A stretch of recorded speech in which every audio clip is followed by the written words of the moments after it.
ഞാനിപ്പോൾ അവസാനമായിട്ട് ചെയ്ത ഐസും കട്ടയിൽ പോയി പെയിൻ്റ് അടിച്ച്. സാധാരണ മാറ്റങ്ങളുടെ കാലമാണ്, തിരുത്തലുകളുടെ കാലമാണ്. നമ്മൾ എന്താ പറയുക, പറ്റില്ല എന്ന് തോന്നുന്ന പല കാര്യങ്ങളും ചെയ്ത് കാണിക്കുക എന്നുള്ളതാണ് നമ്മളെപ്പോലുള്ള കലാകാരന്മാരെ കൊണ്ട് പരിശ്രമിച്ചാൽ നടക്കുന്നത്. പലരും പരിശ്രമിക്കാത്തത് കൊണ്ടാണ് ഞാൻ ഈ പറഞ്ഞ കാര്യങ്ങളെല്ലാം തന്നെ സിമ്പിളായിട്ട് പരിശ്രമിച്ചാൽ നടക്കാവുന്ന കാര്യങ്ങളുള്ളൂ. പക്ഷേ ആരും അത് വെള്ളത്തിന് മുകളിൽ ചിത്രം വരയ്ക്കാൻ പറ്റില്ല എന്ന് പഴയ പഴഞ്ചൊല്ലുകൾ സ്ഥാപിച്ചത് കൊണ്ട് തന്നെ ഒരിക്കലും അത് തിരുത്തപ്പെടുന്നില്ല. അതുപോലെ തന്നെ ഐസും കട്ടയിൽ പെയിൻ്റ് അടിക്കാൻ പോകില്ലെന്ന് കളിയാക്കി പറയുന്ന ഒരു കാര്യമാണ്, എല്ലാവരും കളിയാക്കി പറയുന്ന ഒരു കാര്യമാണ് ഐസും കട്ടയിൽ പെയിൻ്റ് അടിക്കാൻ പോകില്ല എന്നുള്ളത്. പക്ഷേ അതിൻ്റെ എന്താ പറയുക, തിയറിക്കലായിട്ടുള്ള അതിൻ്റെ കാര്യങ്ങളെക്കുറിച്ച് പഠിച്ച് നമ്മൾ പരിശ്രമിച്ചാൽ നടക്കാവുന്ന കാര്യങ്ങളുള്ളൂ. ഇപ്പോൾ ഏറ്റവും ലേറ്റസ്റ്റ് ആയിട്ട് ചെയ്തിട്ടുള്ള ഒരു സംഭവമാണ് ഐസും കട്ടയിൽ പോയിട്ട് പെയിൻ്റ് അടിക്കുക എന്ന് പറയുന്നത്.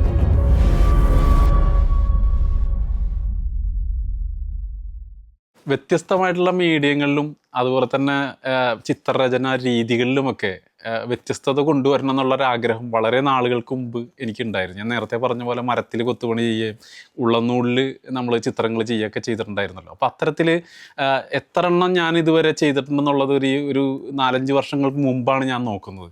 അങ്ങനെ നോക്കിയപ്പോൾ തന്നെ ഏതാണ്ട് ഒരു 25-ന് മേലെ ഐറ്റംസുകൾ ഞാൻ ചെയ്തു എന്നുള്ളതാണ്.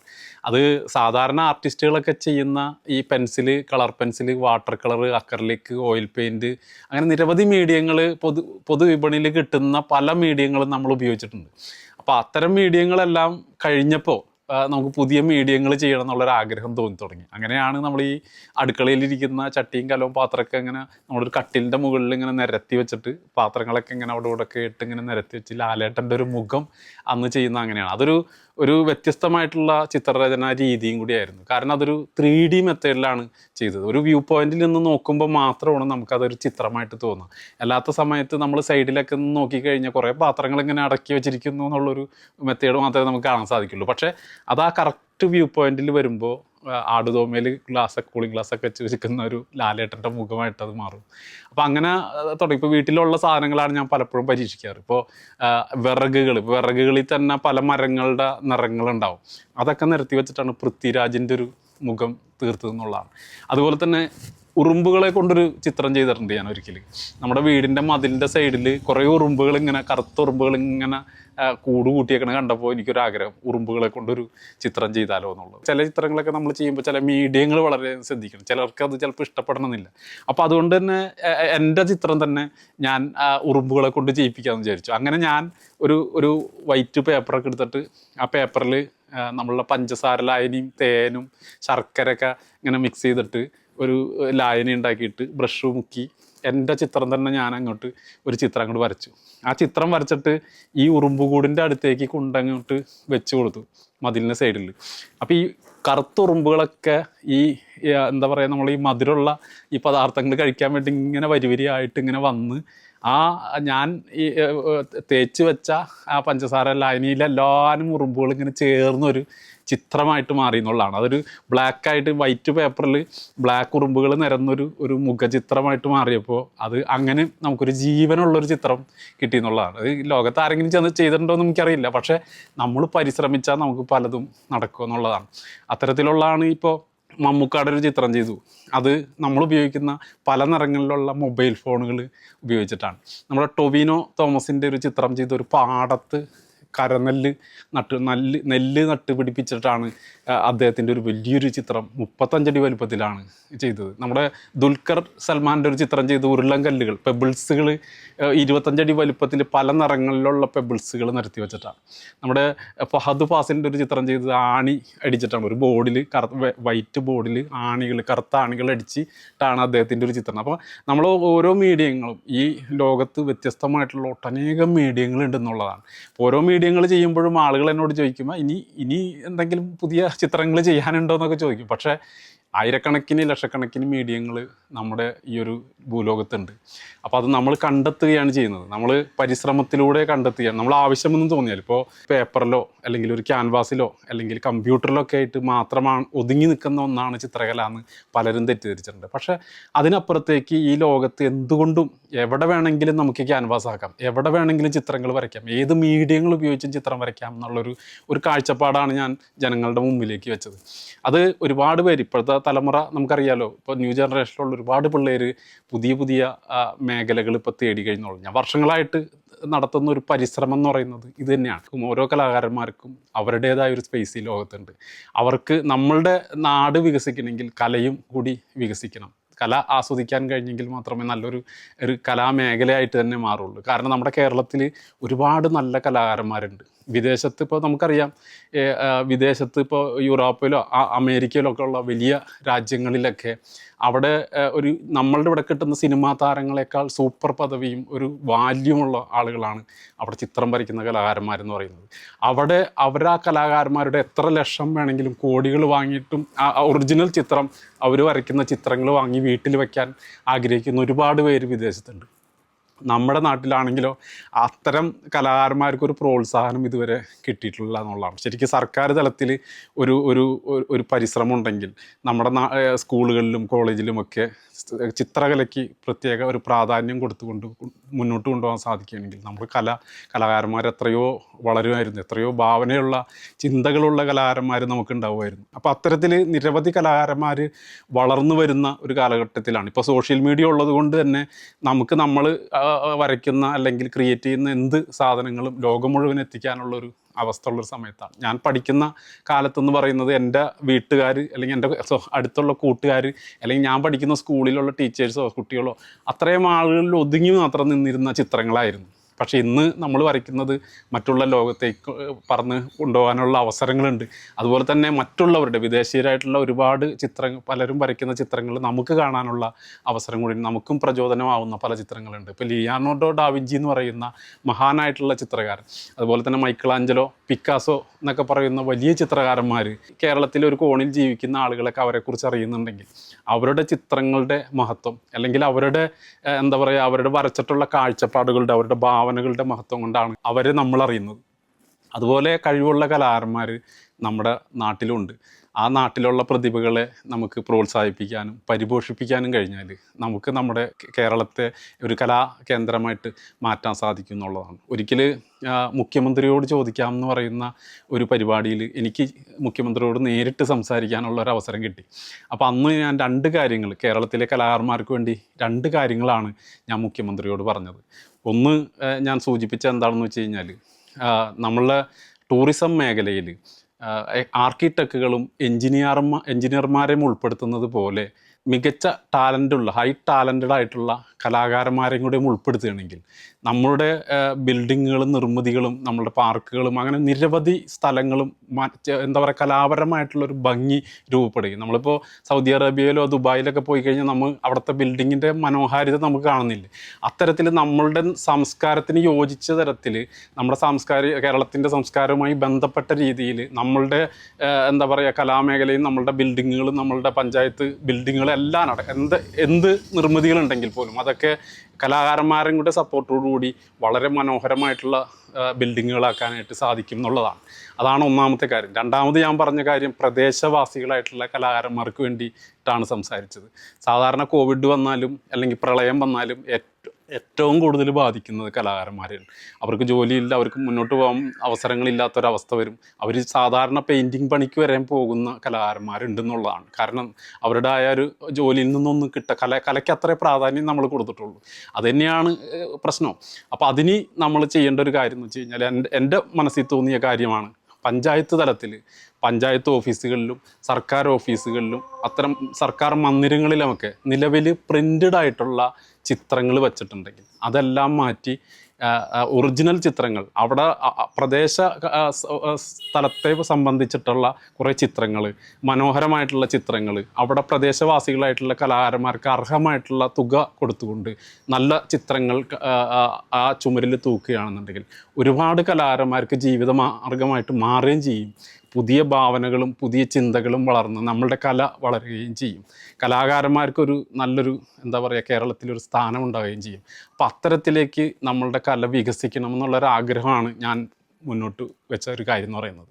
അപ്പോൾ അതുപോലെ ഒരുപാട് കലാകാരന്മാർ നമുക്കിടയിലുണ്ട്. എൻ്റെ ഈ ഒരു 100 മീഡിയം ചെയ്യുന്ന ഉള്ളൊരു യാത്ര എന്ന് പറയുന്നത് തന്നെ കലയെ ഉണർത്താൻ വേണ്ടി തന്നെയാണ്. കാരണം കലാകാരന്മാരെ ശ്രദ്ധിക്കണം, കലയെ ശ്രദ്ധിക്കണം എന്നുള്ളൊരാഗ്രഹം കൊണ്ട് തന്നെയാണ് ഇത്തരത്തിൽ കുറേ വർക്കുകൾ ഞാൻ ചെയ്ത് തുടങ്ങിയത് തന്നെ. ഇപ്പോൾ ഏതാണ്ട് 100 മീഡിയം എന്നുള്ള ഒരു ലക്ഷ്യത്തിലേക്ക് ഞാൻ പോയപ്പോൾ എനിക്ക് എത്തിപ്പെടാൻ പറ്റിയത് ഇപ്പോൾ 98 മീഡിയങ്ങളാണ്. ഞാനിപ്പോൾ അവസാനമായിട്ട് ചെയ്ത ഐസും കട്ടയിൽ പോയി പെയിൻ്റ് അടിച്ച്. സാധാരണ മാറ്റങ്ങളുടെ കാലമാണ്, തിരുത്തലുകളുടെ കാലമാണ്. നമ്മൾ എന്താ പറയുക, പറ്റില്ല എന്ന് തോന്നുന്ന പല കാര്യങ്ങളും ചെയ്ത് കാണിക്കുക എന്നുള്ളതാണ് നമ്മളെപ്പോലുള്ള കലാകാരന്മാരെ കൊണ്ട് പരിശ്രമിച്ചാൽ നടക്കുന്നത്. പലരും പരിശ്രമിക്കാത്തത് കൊണ്ടാണ് ഞാൻ ഈ പറഞ്ഞ കാര്യങ്ങളെല്ലാം തന്നെ സിമ്പിളായിട്ട് പരിശ്രമിച്ചാൽ നടക്കാവുന്ന കാര്യങ്ങളുള്ളൂ. പക്ഷേ ആരും അത് വെള്ളത്തിന് മുകളിൽ ചിത്രം വരയ്ക്കാൻ പറ്റില്ല എന്ന് പഴയ പഴഞ്ചൊല്ലുകൾ സ്ഥാപിച്ചത് കൊണ്ട് തന്നെ ഒരിക്കലും അത് തിരുത്തപ്പെടുന്നില്ല. അതുപോലെ തന്നെ ഐസും കട്ടയിൽ പെയിൻ്റ് അടിക്കാൻ പോകില്ല എന്ന് കളിയാക്കി പറയുന്ന ഒരു കാര്യമാണ്, എല്ലാവരും കളിയാക്കി പറയുന്ന ഒരു കാര്യമാണ് ഐസും കട്ടയിൽ പെയിൻ്റ് അടിക്കാൻ പോകില്ല എന്നുള്ളത്. പക്ഷേ അതിൻ്റെ എന്താ പറയുക, തിയറിക്കലായിട്ടുള്ള അതിൻ്റെ കാര്യങ്ങളെക്കുറിച്ച് പഠിച്ച് നമ്മൾ പരിശ്രമിച്ചാൽ നടക്കാവുന്ന കാര്യമുള്ളൂ. ഇപ്പോൾ ഏറ്റവും ലേറ്റസ്റ്റ് ആയിട്ട് ചെയ്തിട്ടുള്ള ഒരു സംഭവമാണ് ഐസും കട്ടയിൽ പോയിട്ട് പെയിൻ്റ് അടിക്കുക എന്ന് പറയുന്നത്. അത് സ്വാഭാവികമായിട്ടും അതൊരിക്കലും നടക്കില്ല, നമ്മുടെ കാലാവസ്ഥയിൽ ഒരിക്കലും നടക്കില്ല, നമ്മുടെ നാട്ടിലെ ചൂട് കാലാവസ്ഥയിൽ ഒരിക്കലും നടക്കാത്തൊരു കാര്യം. പക്ഷേ ഈ ഐസും കട്ടയെ പെയിൻ്റ് അടിക്കുക എന്ന് പറയുന്നത് അന്തരീക്ഷത്തിൻ്റെ താപനിലയ്ക്ക് അനുസരിച്ചിട്ടാണ് നമ്മൾ ആ ഐസാണ് ശരിക്കും ഉരുകുക. ഐസ് ഉരുകാത്തൊരു സ്ഥലത്ത് നമുക്ക് പെയിൻ്റ് അടിക്കാൻ സാധിക്കുമെന്നുള്ളതാണ് നമ്മൾ പരീക്ഷിച്ച് നോക്കി എന്നുള്ളതാണ്. ലഡാക്ക് എന്ന് പറയുന്ന ഒരു സ്ഥലത്ത് പോയിട്ട് നമുക്ക് അങ്ങനെ ഒരു ചിത്രം ചെയ്യാൻ പറ്റുമെന്ന് നമുക്ക് മനസ്സിൽ പോലും കരുതിയതല്ല. പക്ഷേ എൻ്റെ ഒരു പരിശ്രമം 10 വർഷത്തിനിടയ്ക്ക് ഞാൻ ഇപ്പോൾ വെള്ളത്തിന് മുകളിൽ ഞാൻ ചിത്രം വരച്ചിട്ടുണ്ട്, വെള്ളത്തിനടിയിൽ പോയിട്ട് ചിത്രം വരച്ചിട്ടുണ്ട്. വെള്ളത്തിന് മുകളിൽ വരച്ച വര പോലെ ഒന്ന് ഒരു ആ പഴഞ്ചൊല്ല് തന്നെ നമുക്ക് മാറ്റിക്കുറിക്കാൻ നമുക്ക് പറ്റിയെന്നുള്ളതാണ്. അതായത് ബോട്ടിൽ സ്പ്രേ ഉപയോഗിച്ചും കളർ പൗഡറുകൾ ഉപയോഗിച്ചും ആദ്യമൊക്കെ ഞാൻ ഈ ഒരു ട്രേയിൽ വെള്ളം കെട്ടി നിർത്തി ചിത്രങ്ങൾ വരച്ച് പരീക്ഷിച്ചു. അത് പേപ്പറിലേക്ക് പകർത്തി പരീക്ഷിച്ചു. അങ്ങനെ നിരവധി ഞാൻ നെറ്റിൽ സെർച്ച് ചെയ്തപ്പോൾ ചൈനയിലുള്ള ആളുകളൊക്കെ കുറേ ഡിസൈൻസുകളൊക്കെ ഇങ്ങനെ കളർ മുക്കി വെള്ളത്തിൻ്റെ മുകളിലൊക്കെ ഇട്ട് ചെയ്യുന്നത് കണ്ടു. അപ്പോൾ നടക്കുന്നൊരു കാര്യമാണ്. നമ്മളും നമ്മുടെ നാട്ടിൽ കിട്ടുന്ന പെയിൻറ്റുകളൊക്കെ പരീക്ഷിച്ച് നോക്കി. പക്ഷേ പലതും ഒരു വർഷത്തോളം എനിക്കതിന് സാധിച്ചില്ല. പക്ഷേ ആ ഒരു ശ്രമം ഞാൻ വിട്ടില്ല. ഞാൻ വീണ്ടും പരിശ്രമിച്ചുകൊണ്ടിരുന്നു. വിവിധ തരം പെയിൻറ്റുകൾ ഞാൻ ഉപയോഗിച്ച് പരിശ്രമിച്ചു. അവസാനമാണ് ഈ ബോട്ടിൽ സ്പ്രേയും അതുപോലെ തന്നെ കളർ പൗഡറുകൾ ഉപയോഗിച്ച് ഞാൻ ചെയ്തത്. പിന്നെ എനിക്കത് വലുത് ചെയ്യണം. എൻ്റെ ചിത്രങ്ങളെല്ലാം വലുതാണ്, കുറച്ചും കൂടി വ്യാപ്തിയുള്ള, ഇപ്പോൾ വലിയ ഗ്രൗണ്ടുകളിലാണ്. 350 അടി വലുപ്പത്തിൽ വരെ ഞാൻ ആ ഒരു ചിത്രം ചെയ്തിട്ടുണ്ടെന്നുള്ളതാണ്. അപ്പോൾ അത്തരത്തിൽ നമുക്ക് എന്താ പറയുക, ശ്രമിച്ചാൽ ഈ പറഞ്ഞ വെള്ളത്തിൻ്റെ മുകളിലും ചിത്രം ചെയ്യാൻ പറ്റും എന്നുള്ളതാണ്. അത് അങ്ങനെയാണ് കമലഹാസൻ്റെ ഒരു ചിത്രം നമ്മൾ മൂന്നാറിലുള്ളൊരു വലിയ റിസോർട്ടിൻ്റെ മുകളിൽ, സ്വിമ്മിംഗ് പൂളിൻ്റെ മുകളിൽ 50 അടി വലുപ്പത്തിൽ കമലഹാസൻ്റെ ഒരു ചിത്രം ഫോം ഷീറ്റുകൾ ഉപയോഗിച്ചാണ് ചെയ്തത്. ഫോം ഷീറ്റ് എന്ന് പറയുന്നത് കുട്ടികൾ ക്രാഫ്റ്റ് വർക്കിന് ഉപയോഗിക്കുന്ന ഫോം ഷീറ്റുകൾ. കളർ ഒരു 12 കളർ മാത്രമേ അത് കിട്ടുള്ളൂ. ആ കളറുകൾ ഉപയോഗിച്ചിട്ടാണ്, ആ ഒരു പേപ്പറുകൾ ഉപയോഗിച്ചിട്ടാണ് വെള്ളത്തിൻ്റെ മുകളിൽ പൊന്തി കിടക്കുന്നതായതുകൊണ്ട് നമ്മളതെല്ലാം ഇങ്ങനെ സ്റ്റാപ്ലർ അടിച്ച് പല പേപ്പറുകൾ ഇങ്ങനെ കൂട്ടി വലുപ്പം കൂട്ടിയിട്ടാണ് നമ്മളിങ്ങനെ ഒരു വലിയ 50 അടി വലുപ്പമുള്ള കമലഹാസൻ്റെ ഒരു ചിത്രം ചെയ്തത്. അതൊരു യൂട്യൂബേഴ്സിൻ്റെ മീറ്റായിരുന്നു. അപ്പോൾ അന്ന് ഒരു യൂട്യൂബർ എന്നോട് വന്നിട്ട് പറഞ്ഞു, ജാക്സൺ എന്നാണ് അദ്ദേഹത്തിൻ്റെ പേര്, തിരുവനന്തപുരത്തുള്ള ഒരു ജാക്സൺ. അദ്ദേഹം വന്നിട്ട് എന്നോട് പറഞ്ഞു, നിങ്ങൾ വെള്ളത്തിൻ്റെ മുകളിലല്ലേ ചിത്രം ചെയ്ത്, വെള്ളത്തിനടിയിൽ പോയിട്ട് ചിത്രം ചെയ്യാൻ പറ്റുമെന്ന് ചോദിച്ചു. ഞാൻ പറഞ്ഞു ചെയ്യാം. ഞാൻ പുതിയ മേഖലകൾ തേടി നടക്കുന്ന, പുതിയ രീതി തേടി നടക്കുന്ന ഒരാളായത് കൊണ്ട് നിങ്ങൾ പ്രോഗ്രാം സംഘടിപ്പിച്ച് ഞാൻ വരാമെന്ന് പറഞ്ഞു. അങ്ങനെയാണ് തിരുവനന്തപുരത്തുള്ള പാങ്ങോട് മിലിറ്ററി ക്യാമ്പിൻ്റെ ഉള്ളിൽ ഒരു ചിത്രം ചെയ്യാനുള്ള അവസരം കിട്ടുന്നത്. ഇത് നമ്മൾ ഓൺ എയറിൽ ചെയ്യുന്ന പോലെ എളുപ്പമായിട്ടുള്ളൊരു കാര്യമല്ല വെള്ളത്തിനടിയിൽ പോയിട്ട് ചെയ്യാന്ന് പറയുന്നത്. വെള്ളത്തിനടിയിൽ പോകണമെങ്കിൽ നമ്മൾ സ്കൂബ ഡൈവിങ് പഠിക്കണം. മണിക്കൂറുകളോളം നമ്മൾ വെള്ളത്തിനടിയിൽ കിടക്കാൻ നമുക്ക് പറ്റണം. അപ്പോൾ അതിന് നമ്മൾ ആദ്യം ചെയ്തതെന്താണെന്ന് വെച്ചാൽ, അദ്ദേഹത്തിന് തന്നെ ഒരു സ്കൂബ ഡൈവിങ് കടലിനടിയിൽ ടൂറിസ്റ്റുകളെ കൊണ്ടുപോയി ചെയ്യുന്നൊരു സ്ഥാപനമുണ്ട്. അവരുടെ ഒരു ചെറിയ സ്വിമ്മിംഗ് പൂളിൽ ആദ്യം പ്രാക്ടീസ് ചെയ്തു. ഒരു കോറിയിൽ വെള്ളത്തിനടിയിലൊക്കെ അവർ എന്നെ കൊണ്ടുപോയി. അപ്പോൾ അങ്ങനെ നിരവധി സ്ഥലങ്ങളിൽ പ്രാക്ടീസിന് ശേഷം ഒരു 3-4 ദിവസങ്ങൾക്ക് ശേഷം ഞാൻ പ്രാപ്തനായി. നമ്മൾ പുറത്ത് സിലിണ്ടർ ഫിറ്റ് ചെയ്യണം, മുഖത്ത് ഓരോ സാധനങ്ങൾ സെറ്റ് ചെയ്യണം, സംസാരിക്കാൻ പറ്റില്ല, ആംഗ്യ ഭാഷയിൽ കാര്യങ്ങൾ പറഞ്ഞും അടുത്തുള്ള ആളുകളെ പറഞ്ഞ് മനസ്സിലാക്കാനുള്ള ഇതുണ്ടാവണം. നമ്മുടെ ബോയൻസി കൺട്രോളും ബ്രീത്തിങ് കൺട്രോളൊക്കെ നമുക്കത് കൺട്രോൾ ചെയ്യാൻ നമ്മൾ പഠിക്കണം.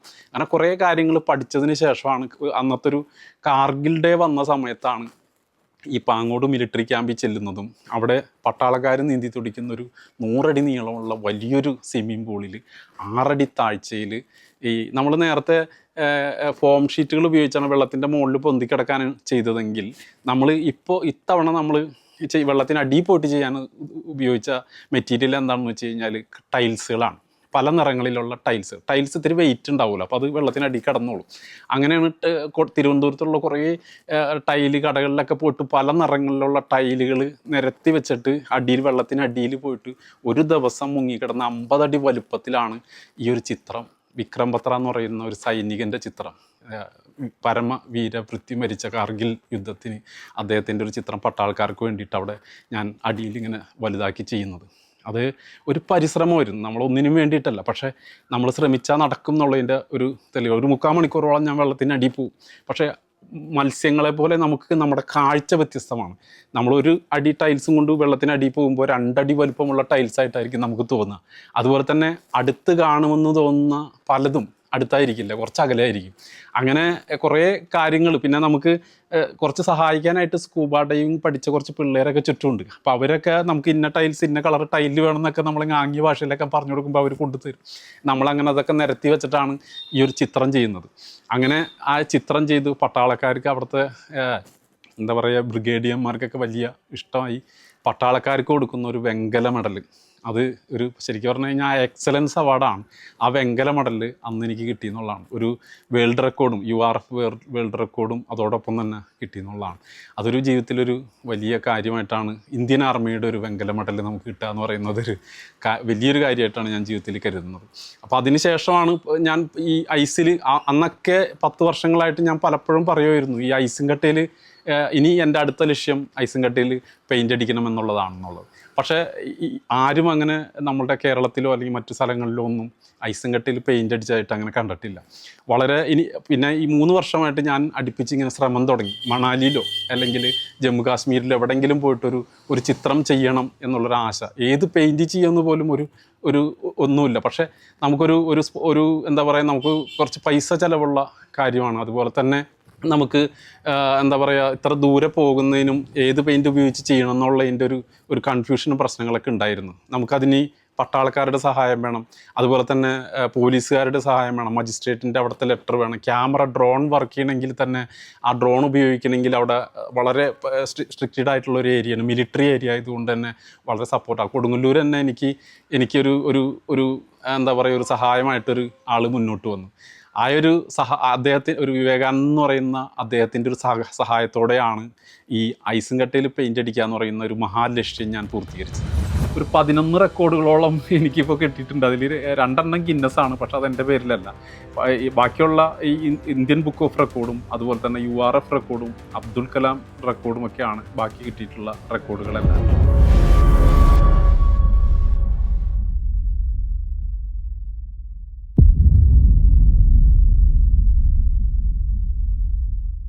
ഔഷധി പൊതുമേഖലയിലെ രാജ്യത്തെ ഏറ്റവും വലിയ ആയുർവേദ മരുന്ന് നിർമ്മാണ സ്ഥാപനം.